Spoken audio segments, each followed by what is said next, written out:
세관 직원이 압수한 총기 부품입니다. 사회브리핑에서 마약이나 위조 명품들은 제가 이렇게 많이 보여드렸는데 밀수 총기를 보여드리는 건 처음인 것 같습니다. 군수 물자 48만 점이 중동으로 밀수출됐습니다. 266억 원어치나 됩니다.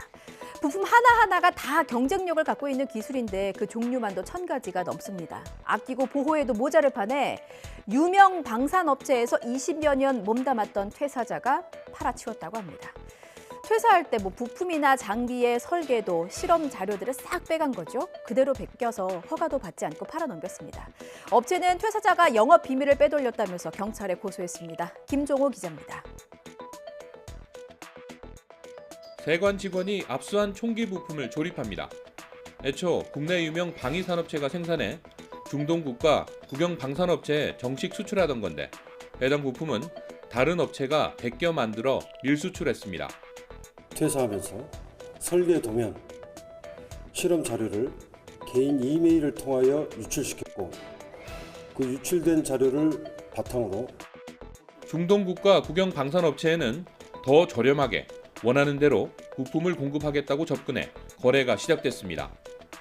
군수물자 수출에 필요한 방위사업청장 허가는 일반 기계 부품이나 장비 등이라며 품목을 속이는 방식으로 피해갔습니다. A씨가 그 퇴사 이후에 중동 지역 거래처 물량이 점차 줄어서 확인해보니 회사의 재직 당시에 훔쳐간 중대한 영업비밀을 기반으로 거래처 물량을 세관은 A씨 등 2명을 검찰에 넘겼고 피해 업체는 지난 1월 A씨가 영업비밀 500여 건을 빼돌렸다며 경찰에 고소했습니다. 체납된 임금을 받지 못했던 택시기사가 있습니다. 227일을 홀로 싸웠고요. 해결책을 찾지 못한 기사는 끝내 스스로 몸에 불을 지르고 목숨을 끊었습니다. 택시기사 방영환 씨가 홀로 시위를 벌일 때 폭행을 하거나 욕설을 했던 택시회사 대표 정모 씨가 재판에 넘겨졌습니다. 1심에서 징역 1년 6개월을 선고받았습니다. 유족들은 대표가 저질러온 범죄들에 비해서 형량이 너무 약하다고 분개했습니다. 검찰에 항소를 촉구하는 의견을 전달할 예정인데요. 앞서 검찰은 징역 5년을 구형한 바 있습니다. 윤웅선 기자입니다. 택시기사 방영환 씨는 임금 체납 등을 해결하라며 227일 동안 홀로 시위를 벌이다 분신을 택했습니다. 2심 재판부는 근로관계의 가장 기본적인 의무인 임금을 지급하지 않고 폭력까지 행사해 죄질이 나쁘다며 모든 공소 사실을 인정했습니다. 또 피해자가 숨졌는데도 정 씨가 혐의를 대부분 부인하는 등 제대로 반성하지 않는다고 질타했습니다. 다만 사망 책임을 모두 정 씨에게 묻는 것은 적절하지 않다고 보고 징역 1년 6개월을 선고했습니다.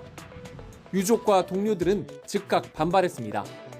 노동권을 훼손하는 등 온갖 범죄를 자행한 대표에 내려진 형량이라기엔 너무 약하다는 겁니다.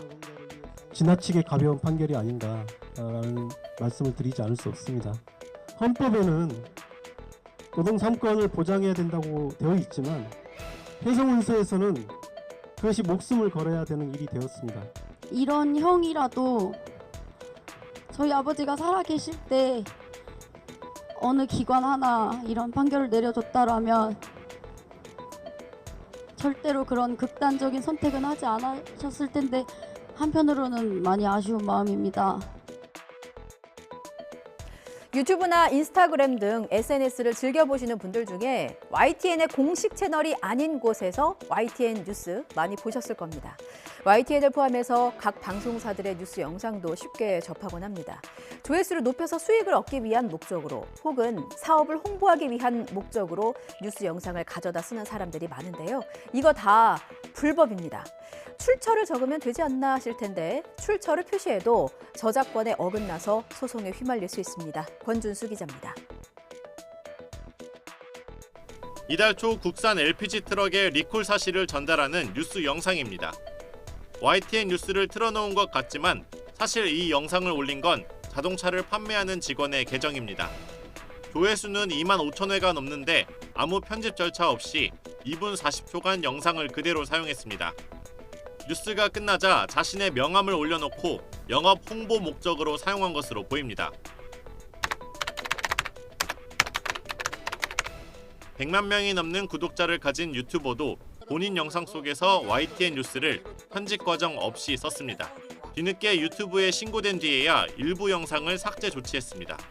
유튜브는 기본적으로 영리적인 목적이기 때문에 당연히 문제가 되고, 설사 비영리적이라고 하더라도 저작권법에 따른 단순한 개인적인 사용이 아닌 이상은 모두 다 위법한 사용입니다. 인스타그램 같은 SNS에선 문제가 더 심각합니다. 다이어트 약과 본인이 쓴 책 등을 판매하기 위해 여러 계정이 뉴스 영상을 갖다 쓰는 방식입니다. 지상파 방송사의 개그 프로그램을 쓰는 계정도 쉽게 눈에 띄고, 다른 종편 뉴스에서 출연자와 대담을 나누는 것도 그대로 사용하는데 조회수가 수백만회까지 나옵니다. 일반적으로 뉴스 화면은 주식 시세나 유명 인사의 부고 등 육하 원칙이 명백한 사실을 전달할 때만 간단히 사용하는 게 원칙입니다. 그 외엔 저작권에 어긋나는 경우가 대부분이고, 출처를 표시하더라도 소송에 휘말릴 수 있습니다. 출처 표시를 했다고 해서 이용자의 이용 허락을 별도로 받지 않아도 된다, 이런 건 아니고요. 흔히들 단순한 사실 전달에 불과한 시사 보도는 그냥 그대로 쓸 수 있다라고 알고 계시고 저작물로 보호되지 않는다고 생각하시는데, 저작권자의 권리를 보호하시는 그런 방향으로 가셔야 된다. 일타 강사, 1등 스타 강사의 줄임말입니다. 보통 학원이나 온라인에서 가장 인기 있는 강사, 등록이 가장 먼저 마감되는 강사를 뜻하는 말인데요. 물론 실력이 뛰어난 분도 있지만 시험에 나오는 문제만 귀신같이 출제하는 족집게 실력으로 소문난 분들도 계십니다. 그중 하나가 바로 이 수능이었잖아요. 재작년에 치러진 수능 영어에서 일타 강사가 만든 문제와 똑같은 지문이 출제됐었죠. 뒤늦게 사교육 카르텔로 드러났습니다만. 교육당국이 앞으로 이런 일을 막겠다고 나섰습니다. 사교육 업계에서 영리 행위를 한 사람은 수능 출제위원으로 활동할 수 없도록 상시 감시 체계가 구축되는 겁니다. 카르텔이라는 게 은밀하게 이루어지는 건데 상시로 어떻게 감시하나 싶으실 텐데요. 따로 걸러내는 기관을 만들 예정입니다. 무엇보다 학생들이 제일 잘 알겠죠. 6월 모의고사부터는 이의 신청 대상에 사교육 유사성도 포함됩니다. 똑같은 문제를 학원에서 봤는데 싶으시다면 신고를 주저하지 마세요. 김연아 기자입니다. 재작년 치러진 수능 영어엔 이른바 일타 강사가 만든 문제와 똑같은 지문이 출제됐습니다. 교원, 학원 관계자 등 56명을 청탁금지법 위반, 업무 방해, 배임수 증제 등의 혐의로 경찰에 수사를 요청하였습니다. 교육부는 사교육 카르텔 근절을 위해 우선 수능 출제위원 선발 검증부터 강화하기로 했습니다.